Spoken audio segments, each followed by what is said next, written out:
If I had my life to live over again, I would have made a rule to read some poetry and listen to some music at least once every week. A man who dares to waste 1 hour of time has not discovered the value of life. Ignorance more frequently begets confidence than does knowledge. It is those who know little, not those who know much, who so positively assert that this or that problem will never be solved by science. If the misery of the poor be caused not by the laws of nature, but by our institutions, great is our sin. We stopped looking for monsters under our bed when we realized that they were inside us. It is not the strongest of the species that survives, not the most intelligent that survives. It is the one that is the most adaptable to change. The mystery of the beginning of all things is insoluble by us, and I for one must be content to remain an agnostic. An American monkey, after getting drunk on brandy, would never touch it again, and thus is much wiser than most men.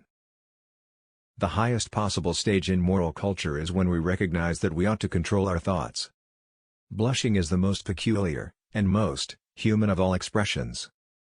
One general law, leading to the advancement of all organic beings, namely, multiply, vary, let the strongest live and the weakest die.